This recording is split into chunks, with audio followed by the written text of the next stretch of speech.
White shirts on the pitch, running fast through the night.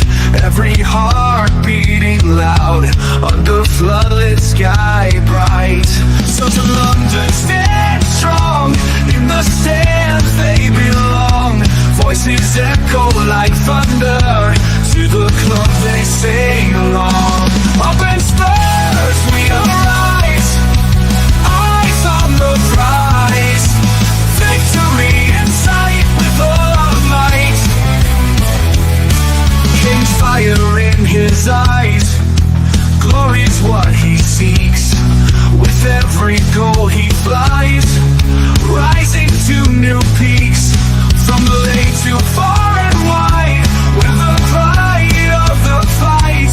On this journey we'll ride, with our passion burning bright. Up in Spurs we arise, eyes on the prize. Victory in sight with all our might.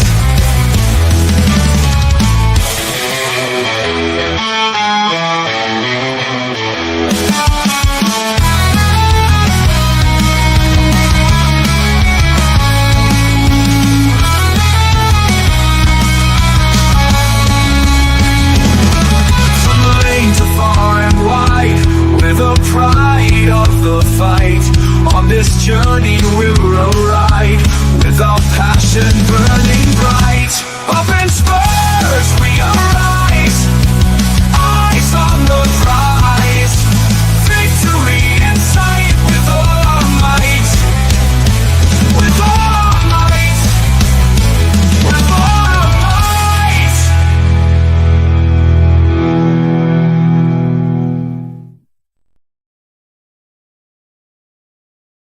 Hang on. It would be easier if I brought us in.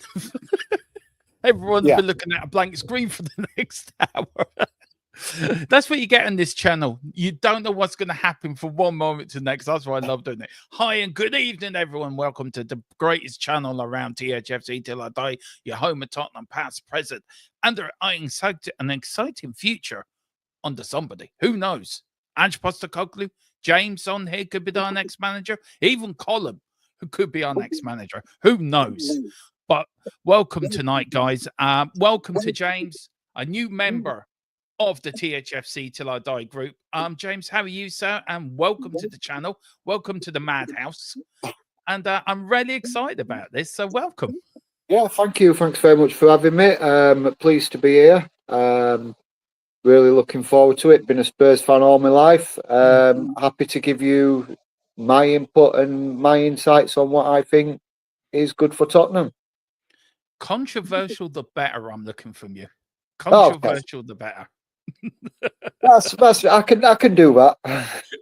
I think by saying that you're thinking, that's right up my street. Absolutely. Look, get to chat in a minute. Thoughts yesterday, were you happy with the win, or do you know, I felt a little bit not dejected, but I felt a little bit flat after the second half performance because the first half was so good.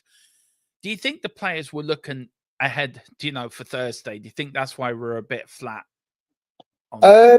Yeah, I think certainly the second half, like I say, the first half, absolutely phenomenal. We were pedal to the metal, very much Ange ball for the first 45 minutes. Going full force, really putting Southampton under some pressure. And then second half, I think they were thinking about Thursday. I think they took their foot off the gas.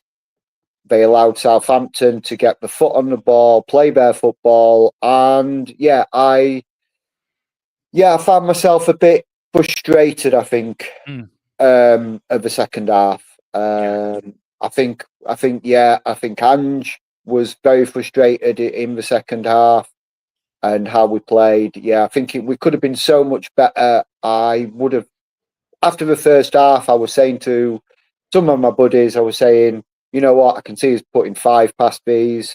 Yeah. And the second half, we just didn't seem to show up. Like so many games this season, we just did not show up. been the story of our season, hasn't it? It really has. It's just been. I can't remember a season like it. I go back to the Jerry Francis year. Do you remember when we had all them injuries? Gary Mabbott broken his leg in the first game away to Blackburn, and then it was just injury after injury. I think it's been a bit like that season in a way. Yeah, I mean, the injuries obviously have played a big part in our season, and it's, I suppose, the consistency for the players as well, them not being able to sort of build the bonds, get the rhythm that you would get playing. I mean, maybe not playing twice a week, certainly resting and using the squad and getting the squad depth. But when you're playing players 2 or 3 times in a 7-day period, they're going to suffer burnout. They're going to get tired. They're going to then and then the players that you've got fit, they're picking up knocks, they're picking up strains, they're picking up muscle cramps because they're burning out. And I think the injuries have a lot to answer for. Also, I think that some of the players, and I love Sonny, I love him to pieces. I named my dog after him. There's another. But I think he's been missing this year. I think he has. I think his head is out the club. I think he's thinking, am I not what he was? And I think Harry Kane leaving affected him more than what probably a lot of the fans realise. I think he's missing Harry. I think he really is missing Harry. Now, I've been told by 2 people, one person, because we've got 2 great sources on this channel. One says he may be coming back to top, Harry Kane. And one saying that Sonny will go to Bayern Munich. So one way or the other, I think maybe that's the question for the show. Would you sell Sonny? But I've got to welcome these people in. There's a few people in the chat. Big up to everyone. Big up to Dan Davenport. Big up Dan. He says, big up Dermot. Glad you got your internet. So yeah, I've had a nightmare. I rung up Virgin and I told them so if you don't get me sorted out, I'm sending Colin and James round to your house with baseball bats. And they said, fine, Mr. Moores, we'll get you into that. And look at that, it's working. So fantastic. It's not what you know, it's who you know. It's who you know, yeah. We've got Wayne Bonner. Good evening, one and all. Hope you're all well and had a great Monday. I've had a good Monday. James, have you had a good Monday? Yeah, I have actually. It's been a rather pleasant day. It's been a great Monday for a Monday, and usually Monday blues. It's been a great Monday. Big up to you, Wayne. I hope you had a good one as well. And big up. If you want to become like Wayne, have the little marker next to him, grab your memberships. It really does help the channel. We've got Dan saying Bonner. Big up to Wayne Bonner. We've got Wayne saying, howdy Dan. Do you think Dermot's recovered from the the music contest? Yeah. Just to put James into concept, I was doing a stream with one of our fellow people, who you will meet probably on Friday actually, and we started coming up with trying to do Angie's season with music titles. Oh, so it was great fun. We got the chat involved in it.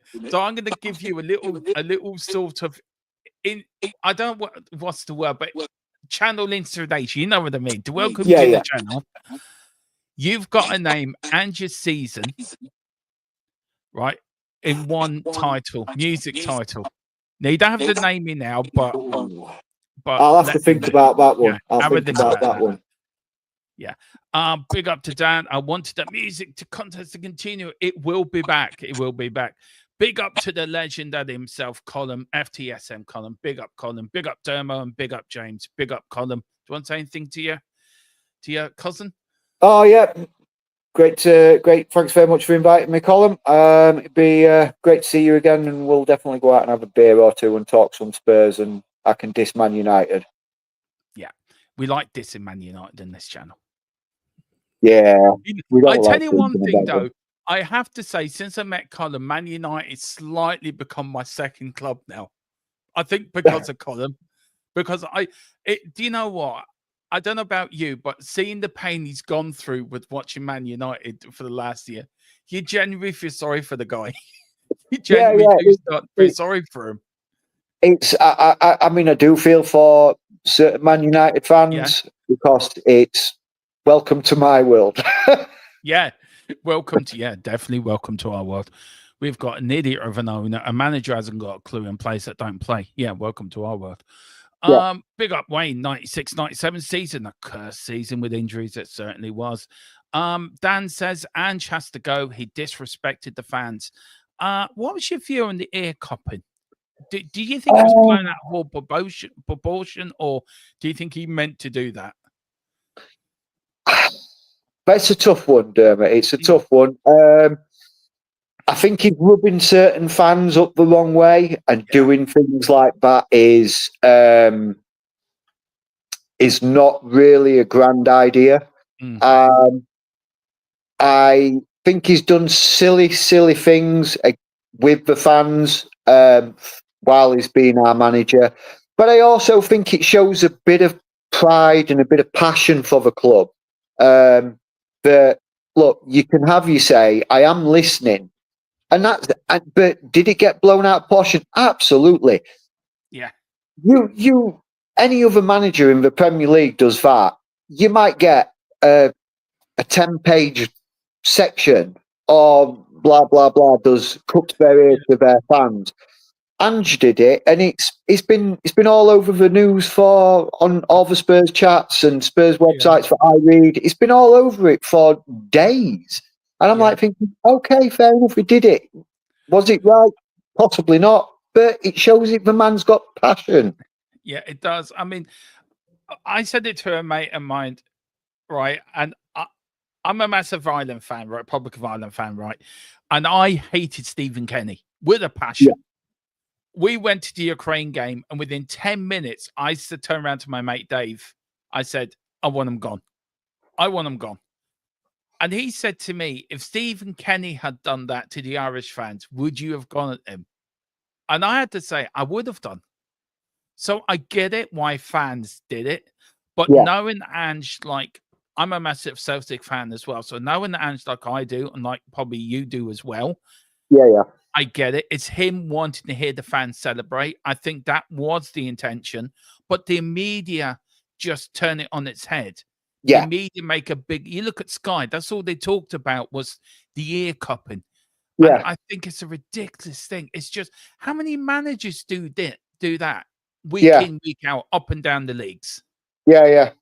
Absolutely. You could, I mean, even going down to like the lower leagues, like say the conferences, the national leagues, the managers are like, if you've been having a bit of stick and a bit of grief, or you don't feel like your fans are supporting you, and you're like, oh, you've got your fans. And yes, fair enough. Then he pointed in the general direction of the Spurs fans. Stamford Bridge is a big stadium. It's got a lot of fans. How do you know he wasn't cupping his ear to the Chelsea fans in direction, saying, "Oh, I can't hear you singing anymore"? Do you know what I mean?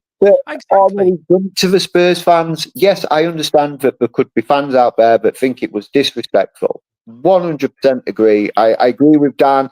He says that he thinks it was disrespectful to the fans, but do we know 100% categorically he was doing that to the Spurs fans, or was he listening to the Spurs fans cheer because we'd equalised against Chelsea, another one of our big rivals? And you look what Jose Mourinho did. Do you remember him back in the day running down the touchline at Old Trafford, or Liverpool in the Carling Cup final, doing this to the Liverpool fans? It's all banter, isn't it? Isn't that what football's all about? Absolutely. And doesn't that show that, okay, this manager is coming to our club, but he's wearing his heart on his sleeve. He's passionate. I keep saying it, but he's passionate. He's showing that he wants what he wants from the fans. He wants to hear the fans sing. He wants to get that voice back. Because when Ange first came in and we were first introduced to Ange Ball, I mean, they changed the bloody Robbie Williams song. Yeah, and we've got our Tottenham back, and do you know what I mean? It's like, where have them fans gone? Yeah. Why are we not standing behind him and saying, well, hang on a second here, this manager has gone through probably the second worst stint of a manager with injuries in our history, in our recent history, and we're turning on him. And I think that's very typical of football nowadays, is that results don't go their way, or clubs start to have a bad string of results, and it's a very knee-jerk reaction. And Mr. Levy is very renowned for knee-jerk reactions with regards to our managers. He is. He has been. He has been. I mean, you look at Fergie. I mean, in Man United, that's the biggest example you can give. Fergie was out the door. Yeah. He was out the door. He got that win at Nottingham Forest. They won that FA Cup, and the rest is history. Yeah, exactly. You look at Keith Birkinshaw. I was born in 77. I was just a little knee-high to a grasshopper. I wasn't even speaking when we got relegated. Wasn't even on bottle food.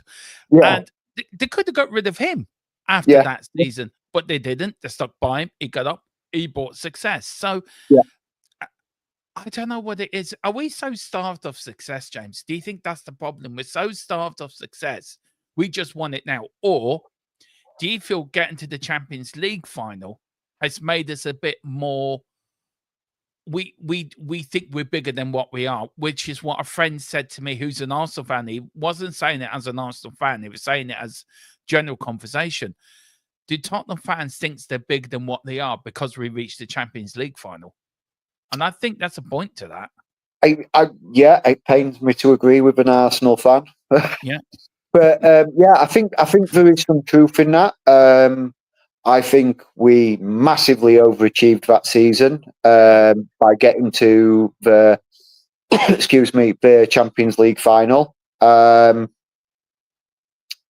think then, given the trajectory of the club was going when we reached the Champions League final, I think a lot of sort of Spurs fans out there put the blinkers on a little bit and sort of was like, became very like, all right, we've made the Champions League final. Next year we're going to kick on. We're going to smash everything. We'll be challenged for title. We'll be doing this, that, and other. We'll get some good recruitment.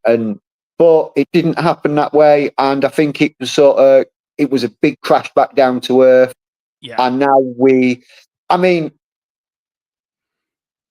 is our trophy count any good since over the last 20 years? Absolutely not. It's disgraceful.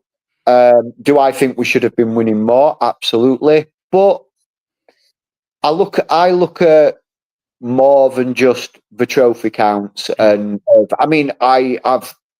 I've done some looking into like the big six, so to speak. Yeah.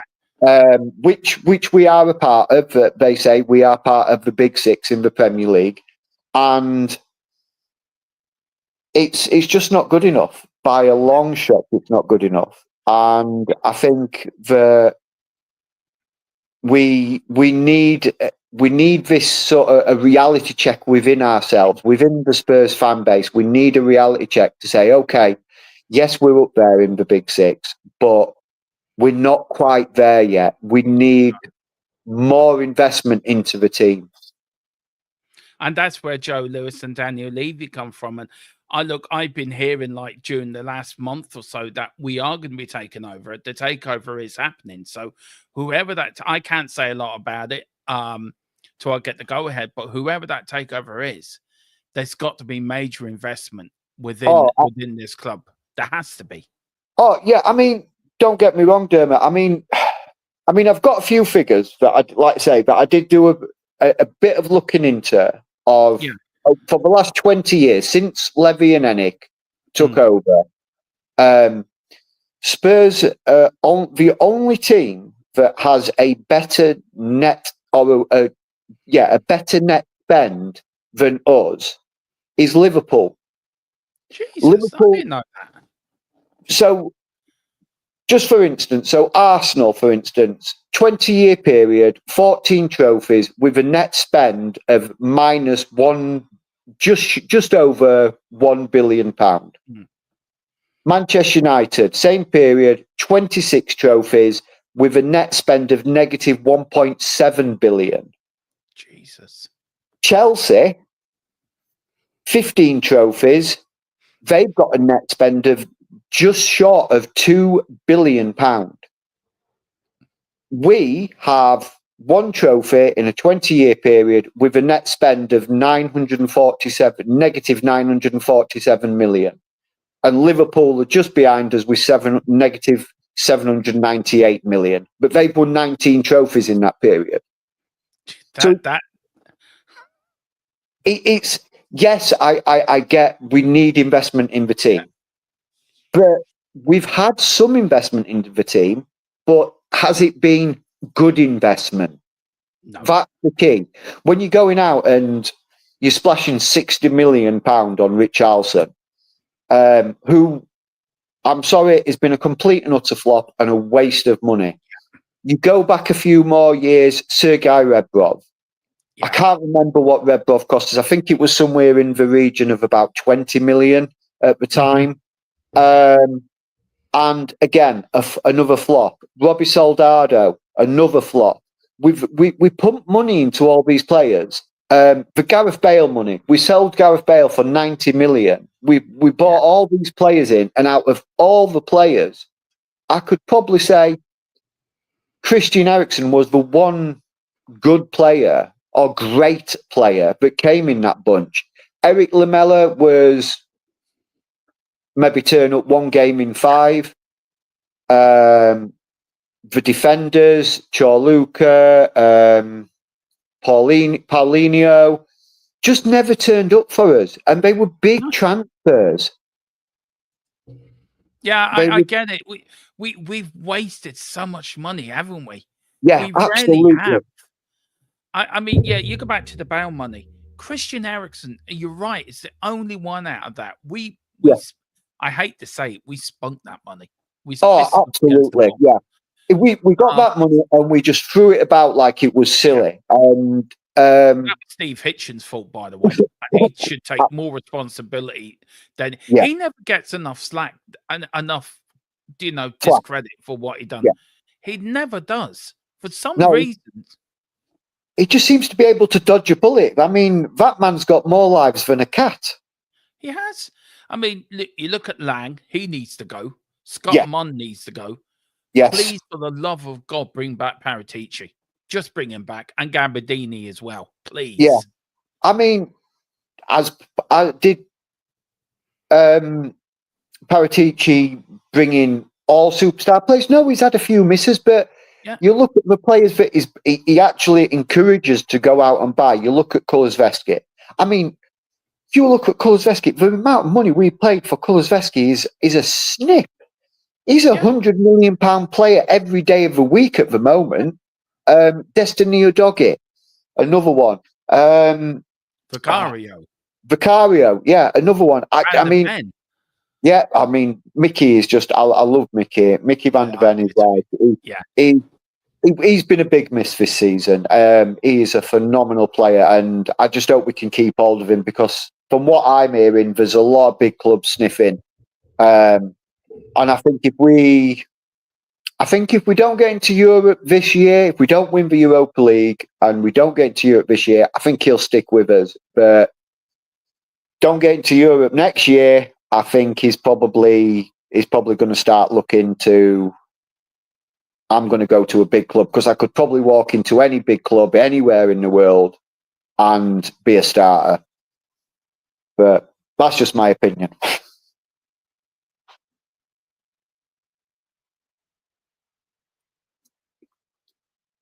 Oh, I've lost you, Dermot. I can't hear you.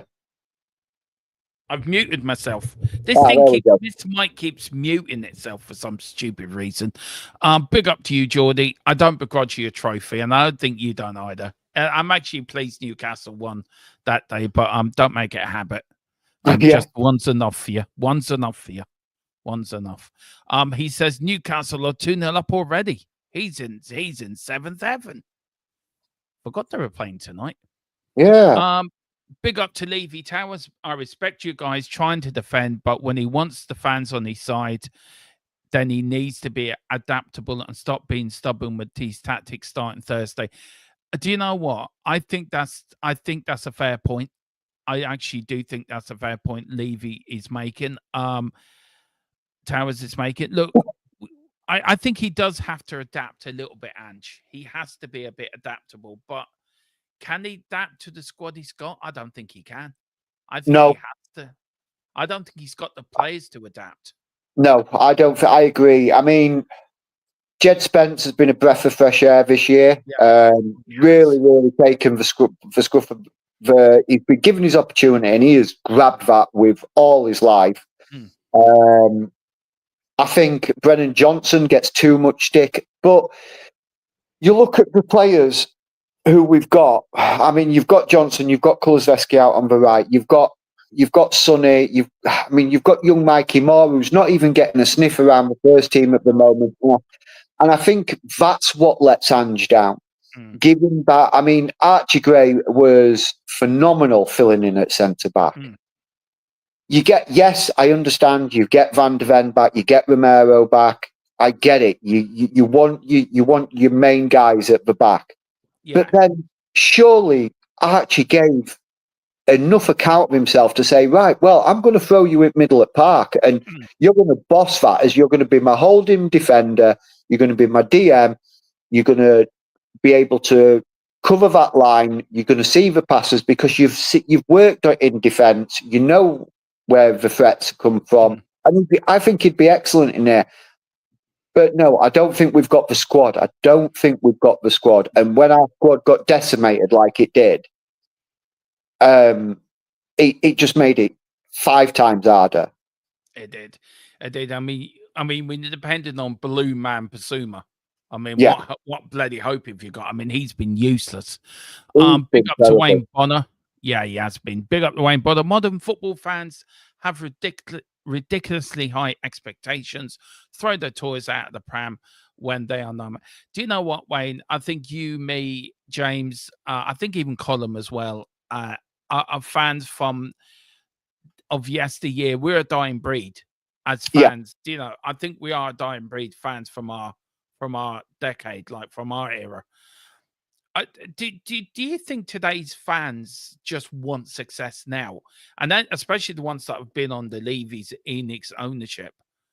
They've never seen a trophy. So I do get it. I do understand it, but I think there has to be some sort of,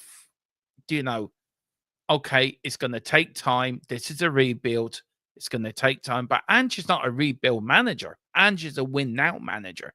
Yeah. So I mean, he made a big statement saying that he's going to win something in his second season. That's true. I remember another manager that says, "I always win trophies, whichever club I go to," and he didn't last very long. No. That was down to money. Levy didn't want to spend it. I do think for fans nowadays, they do think that money buys success, and they want success now. It's all about, okay, if we spend £300-400 million in the transfer window, we want success because we've spent this money. I completely get where certain fans get that mentality from, but you've got to give players time to adapt to the club, adapt to the playing philosophy.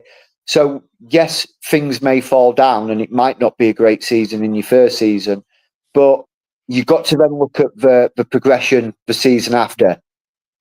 So I always say, as a Spurs fan, I've said it so many years of my life, next year, next year we're going to be great. And that next year never comes, but sometime soon. Yeah. Every dog has its day. Every dog has its day. It does. We'll be in an old people's home when it comes. Yeah.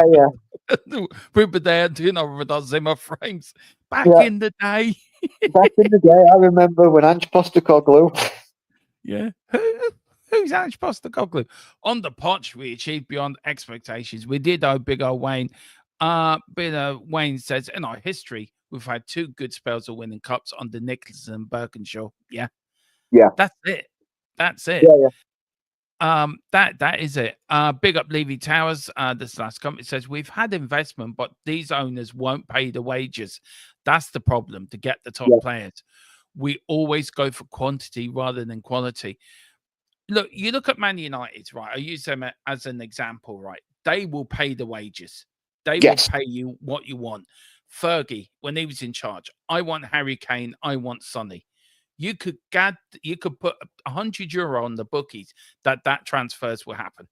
Yeah, 100%. You guarantee it would happen. I mean, you look at what Fergie did. I mean, he took Teddy Sheringham, Andy Cole, Michael Carrick, Dwight York. If Fergie wanted him, his board knew, right, okay, Fergie wants him, we've got to go out and get him. Because if we don't go out and get him, we're not doing anything. Yeah. And too long have we lived on this sort of field of like, oh, well, we've got a salary cap and we're not going to break it and for love nor money. I mean, Harry Kane, I think when he left Spurs, he was on less than 200,000 a week. I mean, that's crazy. 200. I'm saying that's crazy of 200,000 a week. But when you look at somebody of his caliber, his goal scoring record, like Mo Salah, Erling Haaland, these players are on £300,000-400,000 a week. You are never going to attract a big player if you're going to offer them peanuts. You offer peanuts, you get monkeys. Yeah, exactly. You're spot on. And I think in the January window just gone was another prime example. We were linked with every man and his dog again, like every transfer window, but the Randall Kolo Muani transfer. I was very excited by that. I was. I hope my cat's coming to say hello. Hello, cat. Another Spurs fan. Yeah, the Randall Kolo Muani transfer. I was like, we can get this kid in. This could be a game changer for our season. Now he ended up going to AC Milan. The deal was pretty much, from what I was reading, from what I was told, is the deal was done and dusted. It was just a case of dotting the I's and crossing the T's. I mean, all of a sudden he's gone to AC Milan. And from what I believe is it was all money. It was the wages that Spurs were offering him as part of the agreement on the getting him on initial loan, paying his wages on the initial loan, but it was the payment of the wages if he became permanent. It wasn't enough. And he was just like, okay, yeah, fair enough. And yeah, I agree to come on loan and we'll discuss that. But AC Milan come along, they say, okay, we'll pay you wages and we'll offer you this amount of money. And I mean, the Italian league isn't a rich league. They can't offer sort of your Premier League sort of wages, which is why you find a lot of Italian players coming to the Premier League because they are offered more wages. But to have a player turn down a Premier League club to go to an Italy club, what kind of money did they offer of it? Yeah. It does. And it proves where you look at when we went to get Danso, I had to take Ange Postecoglou to get him to come. No, was it Danso? No, that was Danso. No, Matisse Tell. Yeah, Matisse Tell. I had to take Ange Postecoglou to say, come to this club, for him to say, okay, I'll come. Because Lang could not get that deal over the line. It took Levy to go out there. And this is the problem. We pay I think it's 45%. That's our wage limit. Aston Villa pay 95%. Yeah. But do you have then? There's a point then. When do we say we have to go for broke? We have to throw everything at it. Look, I don't know if you remember when we nearly went bankrupt. I always use that as my sort of starting point of any financial argument. I don't want to go back to where we were back then under Scholar. No, I certainly don't want that. I mean, yes, there has to come a point where it's the age-old saying, isn't it? You've got to speculate to accumulate. Yeah, you do. So, okay, fair enough. And you say, all right, we're at 45% at the moment on our wages. You don't have to go to the extreme and go say, okay, we'll give 90% of our wages. go for the happy medium. Go 60, 65% Yeah. of your net profit on wages. Yeah. And that gives you the ability to then, when the big players come up, when they are coming out of contract, you can go to them and say, okay, come to us. We'll give you 250, 300,000 pounds a week. You can have a 3-year contract, 4-year contract, and you get them in, and the benefit that they have, yes, you're paying more out on wages, but then you're getting quality players in rather than just quantity of players in.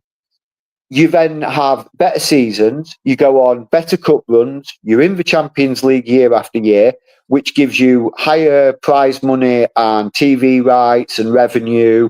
You get more fans into the stadium on game night because you're playing in big competitions like the Champions League, Europa League.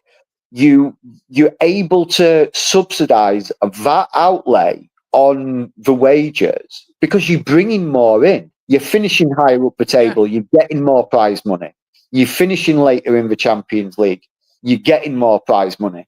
I mean, when we got to the Champions League final, the season after, we didn't spend a penny. I know. We didn't spend a penny, and then they sacked Poch. Yeah, and then we had David Pleat coming out about a month ago, wasn't he, in Talk Sport? Well, Poch didn't want any players. BS. Absolute BS. I'm sorry. You telling me you got to a Champions League final and you're telling me, oh, I'm happy with the squad I got. Yeah, right. Okay. Pull me in that. And then we go and buy Mr. Burger King. Yeah. I mean, that was the biggest waste of money going. Yeah. You don't buy anyone, and you keep. And the thing that got with Harry Kane, I think he was right to leave in the end because he kept promising the dream. Next season. Yeah. Next season. We're going to do it next season, Harry. Sign this 6-year contract, Harry. We're going to be at the top. And Daniel Levy, again and again and again, has let this club down. So saying that, with the march yesterday, I think it was a really massive turnout. Yes. A, do you agree with it?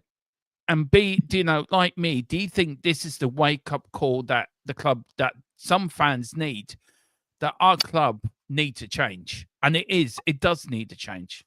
And fair play to the lads that changed for Tottenham, by the way. Absolutely cracking job they're doing.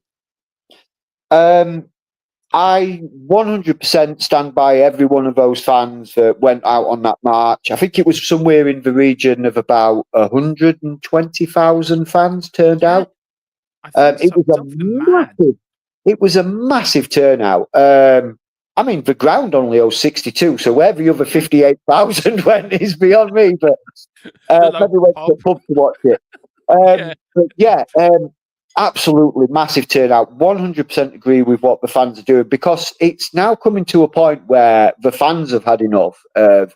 I mean, it was a couple of weeks ago. Levy came out and said, "I'm not going to bankrupt the club. I'm not bankrupt the club, but I'm not going to make this club spend over its means." Right, okay, Daniel, that's fine. You don't want to go and make the club spend over its means, and you want to make the club sustainable. You've built us a brand new stadium. Our revenue is up again for the 3rd year in a row. We've made a net. We've had a profit, a pre-tax profit of somewhere in the region of 548 million this year, and you don't want to spend it because what you're doing is you're too busy lining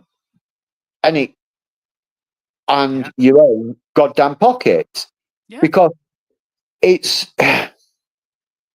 one of those. It's like, why would you gamble? And do I think Daniel Levy will change? No, I don't. No. He will not change.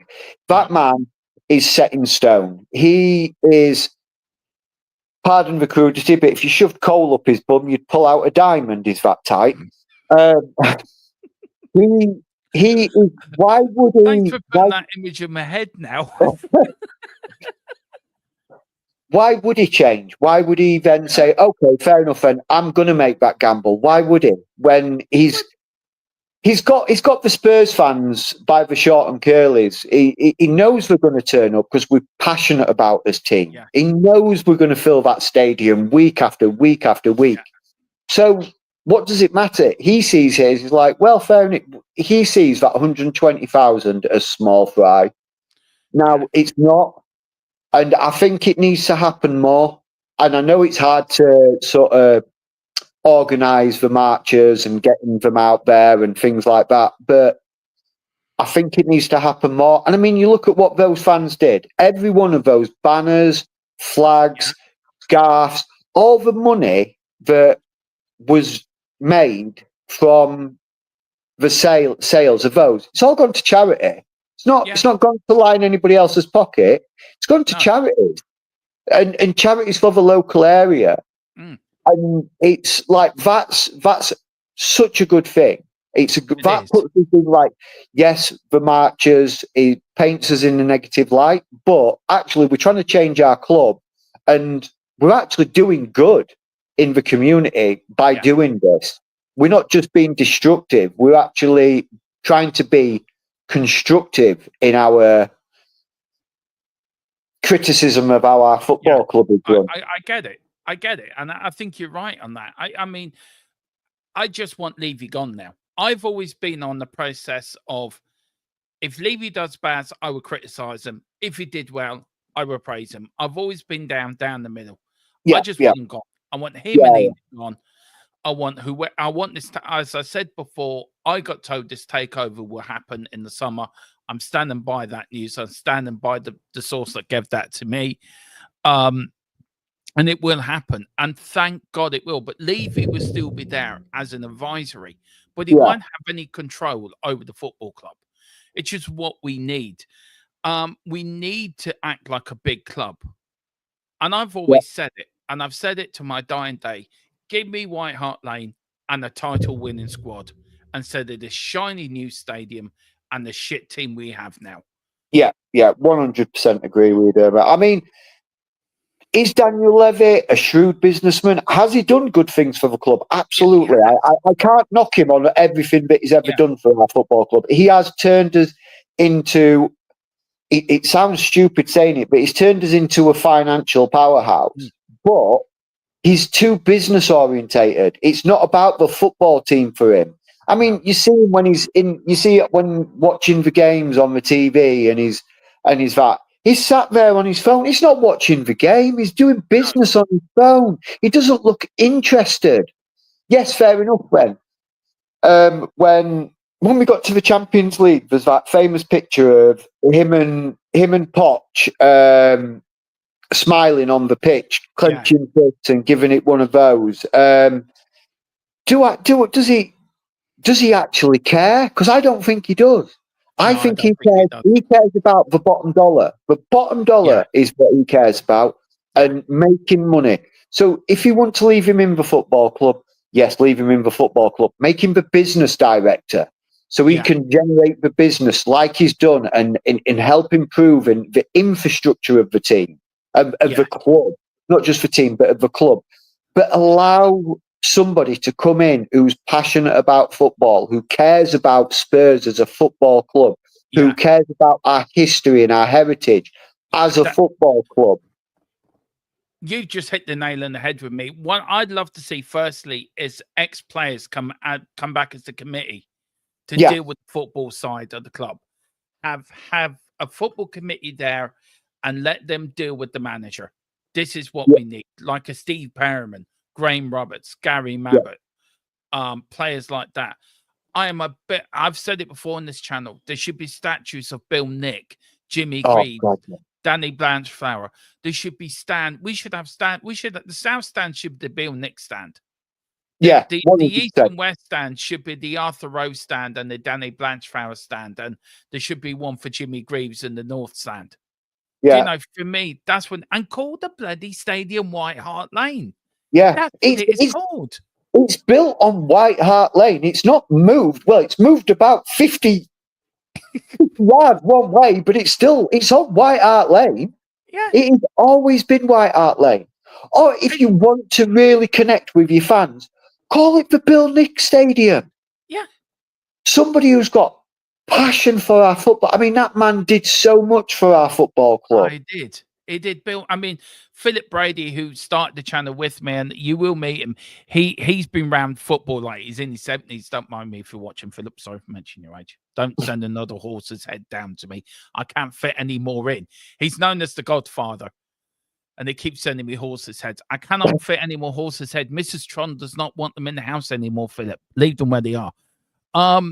He said to me that Bill Nick did more for Tottenham, and Keith Birkinshaw did more to Tottenham than any other manager put together. Oh, yeah. And, I don't get me wrong, the Poch era was great, but what did Poch win? Nothing, unfortunately. Nothing. And I got criticised for calling a friend of mine called him a loser, and I backed her up. He was a loser because he didn't win anything. As much as that people criticize me for it, it's true. It's a fact. He didn't win anything. But you look at Bill Nick, took him 3 seasons. He's got the greatest team in the world. Is it 2 seasons or 3? 2. 2 seasons. 2 seasons. He's got the greatest team in the world built. Yeah. And then you look, he rebuilt it again in the 70s, at the early 70s. His fingerprints is in the 80s team. Yeah, he was the one that found. Yeah, he was the one that found Graham Roberts and Tony Galvin and all these players like. And then you got Terry Venables coming in, do what he did, and you all these players. Birkinshaw and Bill Nick got it. They got what the club was about. Ange gets what the club's about. Yeah, he does. Today's fans, as you said, are not giving him the time, and Levy hasn't backed him with the right players to give him the players that he needs to make this club successful. It's all about the bottom line, as you said. It's all about money. It's all about Champions League, qualifying for that. That's good enough. It isn't good enough. No, it's not. Nowhere near good enough. No, it's not. Nowhere near good enough. It's not. We should be. I mean, under the Poch era. I mean, I love Pochettino. I think he was as one of the more modern managers that we had. And I'm going back to sort of like your early noughties, Harry Redknapp, and forward. Pochettino, he took basically a team that was disjointed, not playing well, not very good cohesion, and he basically got them all singing from the same hymn sheet. We didn't spend millions and millions and millions and millions on transfers. No, but he got what he understood. What he did with that team was nothing short of miraculous. Because yes, there was COVID and revenue was down because we were and things like that. I get that, and the money wasn't always there, but he took us to the next level. And then after the Champions League final, we had the next season. I think the players were just so dejected because I think they thought they were going to go on to win it. I think they honestly thought that year was going to be their year. And then the next season comes around. It came around very quickly. And I think they just was a little bit despondent and a little bit like, I don't think they were ready for the new season. And that's where you buy new players. That's where you invest within the squad, freshen it up a little bit, and then go on again. You go again. And I think getting rid of Poch, I think, was the wrong move, but you bring in Mourinho, and that we will get on to that. There's a show in that I want to do with you on that. There was a very good show there. I just want to welcome a few more people in. Big up to Leo as well. Every time Leo comes in, I want to go and put on my Bowie album. I don't know why. I don't know if it's the Star Man, but I just do. Big up to Levy Towers. It says stadium was meant to be our game changer so we can compete with the top clubs. There were Levy's words, by the way. Then we wonder why fans are pissed off paying the high. You've just said that. You said that as well. Big up to Leo. When Tottenham are charging premium rate for seats premium rate for seats to players should be high-end play. Yeah, that is so Yeah. true. Yeah, Big yeah. up Blow as well. Big up. Hi, Dermot. Nice to see you. Nice. Big up. God, that's going back. That's Bruce Forsyth. A massive Spurs fan, by the way. Let me tell you. Not a lot of people know that he was he was born in Enfield and a massive Spurs fan. And so was Bob Marley. Yeah. It's amazing how many big superstars we've got as Spurs fans. It's crazy. Apparently, Jay-Z's a Spurs fan. Jay-Z's a Spurs fan. Ed Sheeran's apparently a Spurs fan as well. I think he's an Ipswich fan. Is he? I see. Somebody told me he was a Spurs fan. Yes, he follows Ipswich because it was his local team, but he is a secret Spurs fan. I mean, I might be wrong, but I do know. I keep saying Column's a secret Spurs fan, but he won't admit it. I think he is. See, there you go. You agree with me. Great. See, Colin, you're coming out now. Come out, Colin. Just come out to us. We'll welcome you with open we'll support you. It's okay. Yeah. You'll have a better crack with us. No, you're above us, you fecker. Birkinshaw was our most successful manager, bar Bill Nick. It is mind-boggling that we've only had 2 really successful managers. Poch got us to 2 finals, says Wayne. He's putting me in my place now. With a limited squad number, quality-wise, 2 title the title challenges, we should have really won the first one with Leicester. I remember when we drew against Chelsea, and I remember being so dejected after that. It was devastating because it was the first time we've been in a title fight. You had this dream. Am I going to see Tottenham win the Premier League? Is it going to happen? And it took me months to get over that. It really did. I got so much stick because I was like, we're going to do it. We're going to do it. Leicester will slip and we are going to pounce all over them. We are going to, and I've got other family that are Man United fans. I've got friends who are, I've got work colleagues and friends who are Arsenal fans. This year is our year. This year you are going to see us lift. And the more we kept going, I'm like, I'm telling you, we are on the march. And that game and that season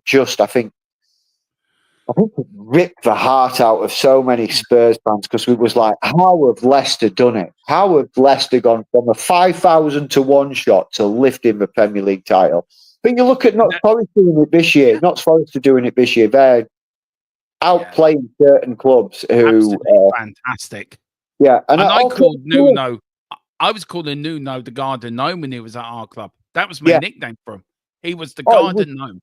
He was so rigid and just sort of like no expression whatsoever. You'd play. I mean, Nuno had one of the up until when Postecoglou took over. Nuno had one of the best starts to. He did. As the Spurs manager, but he was like, you wouldn't have thought it. You'd have thought we'd have lost every game the way he reacted. But it makes your head spin. It really does. Big up to Paul Pablo. He says, I was watching YouTube Glenn Hoddle 20 greatest goals. That's what Glenn Hoddle. Glenn Hoddle. A true legend, another true legend of our club. Yeah. I'm just thinking of that goal against Nottingham Forest where the keeper kicked it out, header, volley. Yeah. Top of the roof of the net. Jerry Armstrong, I think, give him the assist, I think, back and it was Jerry Armstrong. Yes, and there he was on the volley. And and that goal he scored against Oxford, his last ever goal. I can't remember that one. There's so many goals in my head. Yeah. He ran the centre of the pitch, literally ran the length of the pitch, beat everyone, and then dummied the goalkeeper. Yeah. Just ran round them and put them. Very, yes, because it always reminded me, it reminded me of the Ricky Villa goal, where he took the ball on the wing, literally just plowed up the wing, took on 4 or 5 players, rounded everybody, and just put ball in back at net. I think that was against Manchester City in FA Cup. Yeah. You watch that video. Watch Garth Crooks in the background. You see his leg going. Because he's shouting at Ricky, hit it, and he's doing his leg to do a shot. Some real. Well, listen, great a chat again. Always bringing in good talking points. Always getting good conversations. Brilliant. Let's start with this bit of news here, James. It is, of course, Iron Man Brendan Johnson. I'm a big Brendan Johnson fan, by the way. I just think, for me, if he gets it right, if he concentrates on what he's not doing right and dedicates himself to doing that better, we have a player on our hands. But Brendan Johnson is just the second Tottenham player, bar Harry Kane and Son, to hit 20 goals and assists in the season since Christian Eriksen 10 goals and 17 assists during the 18-19 season. Brendan Johnson, where are you on Brenny? I think he's got the talent to become a really, really good player. I think he's one of the players that is the future of our club. He has got the sky's the limit for him when he's on it, and he has to be on it. And I think that's what lets him down and why he gets so much stick. Because when he's on it, he is on it. He's unplayable sometimes. I mean, Ange said it against Southampton. He's always a goal threat. Yes, he is when he's on form and he's on it. When his head's not in the game, he goes missing sometimes. And I just think he needs, but is that because of his age? Does he just need to mature a little bit and develop a little bit more, and he will become a world-class player? I mean, it's a shame he's Welsh. I think England could do with him personally, but I think Ireland could do with him personally as well. But I think he help much. I think he's an absolutely phenomenal player, and I think he's destined for great things, to be honest. And I just think he needs that TLC. He does. That's what he needs. He needs the love and care of a manager that is gonna support him. Now, I'm laughing. I know what you're going to ask me. Yeah, VAR. I mean, we discussed this in the back room before we come on there, and we put this picture up, and we still can't figure out where the offside is. But anyway, VAR, the games that runs football, and I do stand by that. I think Stockley Park is running the game. The referee's just there as a mouthpiece for VAR. That's my own opinion. And I'm going to stick for that. But VAR checked the referee's decision to award that goal and determined that Romero was in an offside position. Please tell me where. His hand's offside. But his hand's hang not on. Hang on. Is his little finger?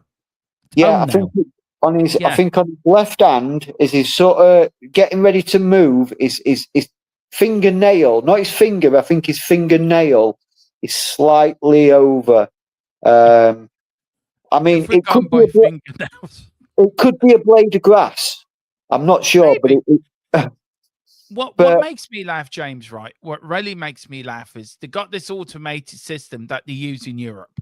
Yes, you've used in the World Cup. That would have said within 2 seconds, onside, offside, job done. Yeah. Get on with it. 5 minutes. 5 minutes. And they're looking at it and they're going to them, and you can look at them. They're going, now, what do you think? Do you think he's offside here? No, I think if he moved the line here, I reckon what they're talking about is what they're going to have for dinner, right? Yeah. What pints they're going to have. We've had a VAR fella. I think Liverpool, wasn't he? Was he tired or was he still drunk from flying back for Dubai? Do you remember when we got that goal against Liverpool? Yes. Was he tired or drunk? I can't remember. I think he must have been drunk because that line was not straight. No, it wasn't, to be fair. But I think VAR in itself is the biggest corruptible bit of football you could get. It's easy. It's so easy corruptible. That for me, you always get, when I was growing up, the same as you, the advantage team always got the advantage when it came to an offside rule. Yeah, that absolutely. Rule's gone out the window. It's ridiculous. I think look, has VAR corrected some mistakes? Yes, it has. I'm not going to completely diss it, but when VAR were first introduced, the way they introduced it to us fans and to the teams and that is, it has to be a clear and obvious on-field error. Yeah. Clear and obvious being the key words there. How is that clear and obvious? When you're taking 5 minutes to decide whether or not a player is offside, that is not clear and obvious. No, it's not. And I think the problem was with that goal, I think if they'd have come out after a minute and said, yeah, he's offside, I don't think there'd have been so much grumbling. No. A minute, draw the lines, okay, we think he's offside, or we believe he's offside, we're ruling it out, it's offside.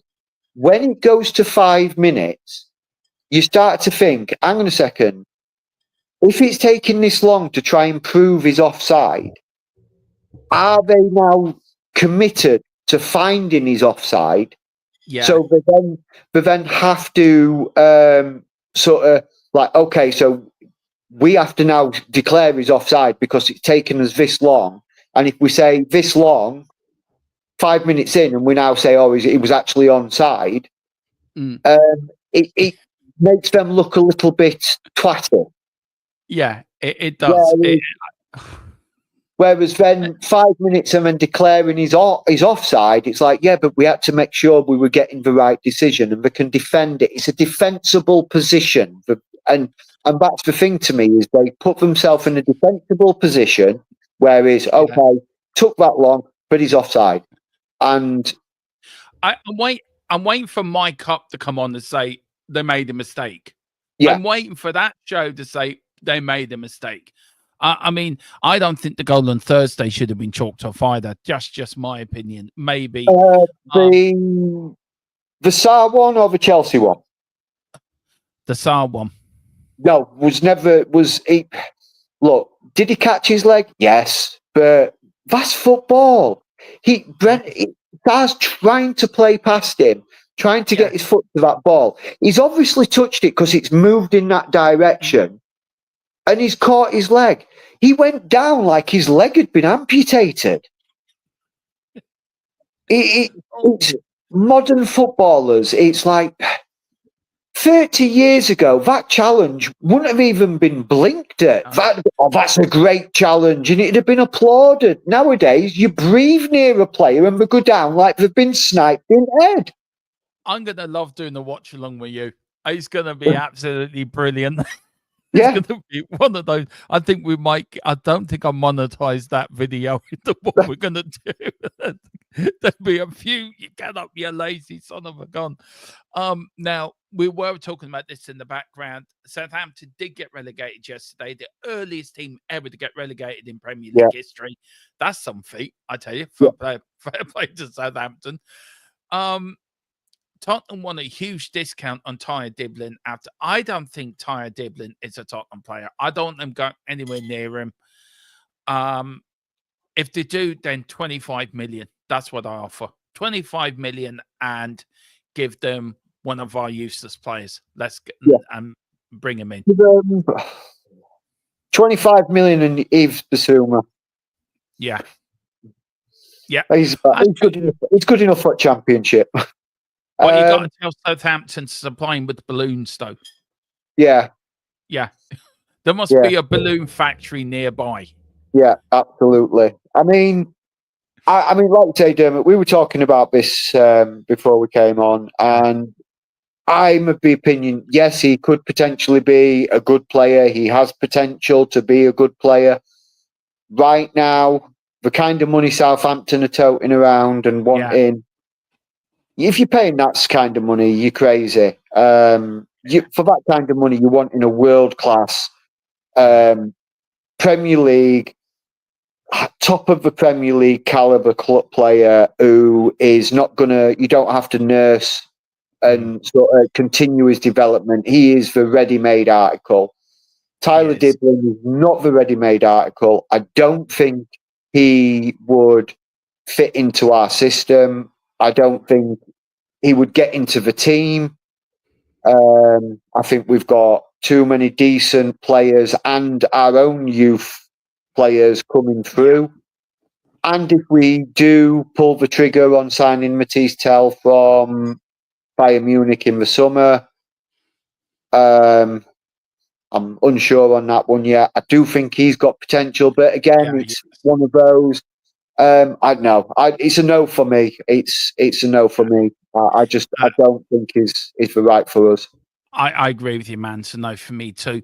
Listen, before we get on just into the chat and the last bit of the show and the questions I've got that I found today, which is an interesting one, we'll want to give a shout out to our channel sponsor, Private Internet Access, the best internet private VPN around. €45 for 2 years and 4 months free at the end of that is a damn good deal. No more Saturday blackouts. I could be sitting here in Ireland and say James could be in America, like if he's going on holiday to New York, and we want to watch the Spurs game. They're playing Arsenal in pre-season friendly. I stick on my VPN. I'm next door to James in New York, and we're sitting together in the pub watching the Spurs game. It is a great deal, but don't let me tell you this. No, don't let all James tell you this. Leave it to our resident Irish acting sensation, a man that needs no introduction the world over. Apparently in line for the next James Bond film. Apparently. But he has starred in many films in films called Arteta, I Have Shrunk the Gunners. He's also it gets worse, believe me. It does get worse. He has starred in My Left Foot. And he's also starred in Doncaster Blinders.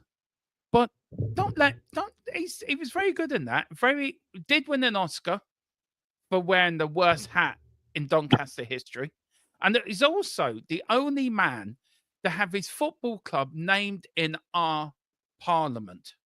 That is true, actually. It actually was named in the Dáil by somebody 3 weeks ago. Mind you, there was a bit of corruption around it. I'm not saying the person that is part of corruption, but I'm just saying there was a bit of a dodgy deal going on. But don't let me tell you that. Let's leave it to our resident acting Irish Cork man who still thinks Cork should be its own country. I don't know. But anyway, here is Killian O'Connor, the man of many faces, to tell you all about Private Internet Access. He's going to kill me. He really will. Let me talk to you. A little reference there. But I'm going to stop messing about. I'm going to talk to you about Private Internet Access, the best VPN in the land. Now, when you're online, you may not realize, but all of your data is there for the taking by anybody. With a VPN such as Private Internet Access, your data is safe and secure, streamlined, and nobody else can get hold of it. That's why I use one anyway. VPN's very easy to use. Private Internet Access, all you got to do is log on your phone, select where you want to be. So I want to be in America, and I click go, and there we are. You can also link up your devices to it from your phone if that is easier for you. It's available on a lot of platforms as well, as you can see, and you can use it for a very, very big range of things. So that's even better as well. You can use it, like I said, on all your devices, smartphone, tablets, gaming consoles, and stick it on your modem, and it's unlimited devices. One equals all. It's available all across the world, and it works perfectly.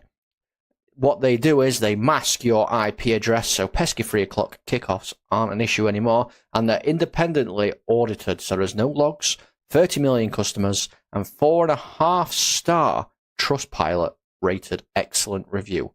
Private Internet Access. Get yours now. And as I said, €45 for 2 years plus 4 months free. The description for it is in the link below, guys. Do hit that. To help them, it helps us. Also hit that QR code above as well, where you'll find our second channel, Matchday Magic, over on the Big Up platform, where you will see me and James and Kevin and Colin and Steve over there doing other stuff as well. We can do a bit more over there that we can't do here on YouTube, but do get over. Let's get over and see through the chats, see what the people have to say. Wayne says, me understanding is that VAR offside was inconclusive. I mean, it says it all, doesn't it, James? It says it all, doesn't it? Yeah. 100%. It was inconclusive. So they just basically they blagged it, and they said, all right, okay. It's like I said. They took too long. They basically made the bed, and they were like, okay, we've got to give him his offside. We've taken too long on this. Yeah, that's so true. Next week, semi-automated comes in for the Premier League. That's going to be interesting. And thank God for that. Just thank God for that. Big up to Paul. It says there was a song for what Arsenal player. There was a song for what Arsenal player. Your eyes are offside. Can you name that player? Wayne goes, Ozil. Paul says correct. And then he says for Dublin, not Dublin, Dublin, 20 million plus a packet of Watsits. I think the Watsits is a bit too much. I think the 20 million is too much. Just give him a packet of Watsits. Yeah. Packet of Star Mix. Yeah. Or a night out. Yeah, we could go down that road. I'm not going down that rabbit hole. Right. We're going to end with this. Europa League this week, James. It's a big night for Spurs, a big week for Tottenham. We've got to get a good victory in our first game. Ange or Ruben, who needs European glory more? I know we talked about this in the background, and we both said Ange does. Where does Ange, even if Ange wins the Europa League, is that enough for you to keep him in the job for next season? Yes. Up short, yes. Yeah. Even if he doesn't win the Europa League, I think we need to stick with him. Yeah. I think we need to stick with him. I think we need to back him in the summer window and reset, go next year. I think this year has been a bit of a write-off. The injuries crippled us. We've discussed that. I think even if we don't win it, let's reset. Let's go next year. We're not in Europe. We'll only have limited amount of games. But if we're going to go next year and we're going to go with Ange, it has to go big. It has to go big. It has to push them players till they are dead. But as for me, I think Amorim, like we said earlier on, he's coming to Man United mid-season. I think he's got grace. He's got grace as Ruben Amorim. He's got the ability to be able to get away from it. If you don't win it, it's no great crux. And I think he'll turn Man United into a better team next year. Yeah, I think Ange needs it. I think he needs it, and I think the Spurs fans need it as well. We certainly do. Look, for me, I love Ange. Look, I've been very sort of wobbly with Ange. I've been behind them, and then with the defeats against Arsenal and Chelsea, I hate losing to them. You're like me. I hate losing to them games. They rarely upset me. I've done a show where I say I'm done with Ange, but there's always something about Ange that just coaxes you back in, that keeps you back in. That, pardon me, you want him to do well. You want him to win. I think it's because he wants you to be his mate. Yeah, that's just who we are, mate. But look, James, can I just say thank you so much? What a brilliant debut. Absolute brilliant debut. People in the comments, in the chat as well, put in well done, James. It's been an absolute cracking debut from you, sir. I have to say, overjoyed. Absolutely really loved this show. Really enjoyed it. It's flown. It's absolutely flown. No, I mean, I can't believe how long we've been going. I mean, I could carry on for another hour. I don't think Mrs. Trump would like that. She's going to want me off to get my dinner. But we all know, as Colin knows, Mrs. Trump is the boss. So when the boss says, yes, she is the boss. She's looking at me now. Yeah, she's the boss. That's all I'm going to say. Big up the Paul says, sorry, not in agreement. Ange has been backed. Well, here you go. More than any other manager. 400 million. Sorry, Conte was the man, Levy. You have backed the wrong man. I'm going to start off with this, and I'll let you finish with it, James. I'm going to say Conte didn't want to be here in the first place. He was here because he wanted money. And he came here with an easy payday. And you look at his rant when he left. He wanted to be sacked. When the going got tough, He wanted out of here. And I'm sorry. That's my view on Postecoglou is a winner. You back him with the right players. You back him with the right team. He will win your stuff. If he wins the Europa League this year, he becomes the third most successful manager in our history. Only our third manager in our history to win a European trophy. Bar Bill Nick, Keith Birkinshaw, and possibly Ange Postecoglou. That is some record. Yeah, that is something to have to hold on to. For me, I don't agree with that, Paul. I'm sorry. I think Angie's the right man. Conte wasn't the right man. I'm sorry.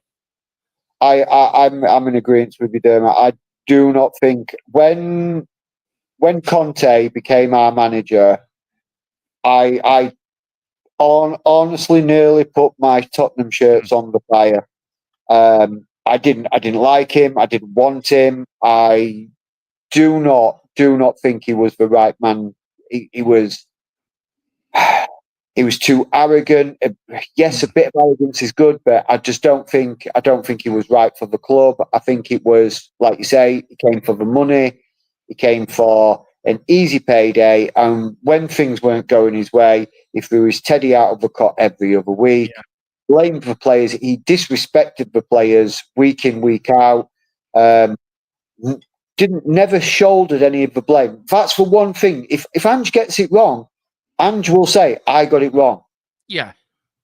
Conte, it was all about the players. He didn't get anything wrong. It was the players. No. The players weren't playing how he wanted them. They didn't train how he wanted them to train. They weren't doing this. They weren't doing that. It was all very quick. Pass the buck. Which is probably why Daniel Levy liked him so much. But,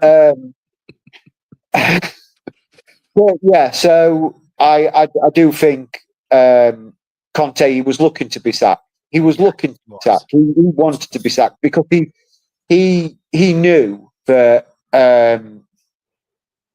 if he weren't sacked,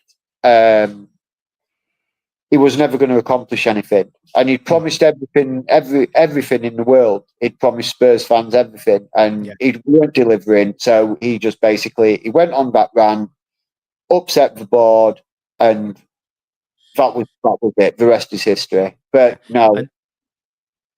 And then we've got Stellini, and then we've got Ryan Mason. I went to the AC Milan game, and that Champions League game. I went to that game with the Kildare Spurs group. And I remember me and Philip and Dave, and me and Philip both said leaving that stadium, if it wasn't for the channel, we would have given up Tottenham that season.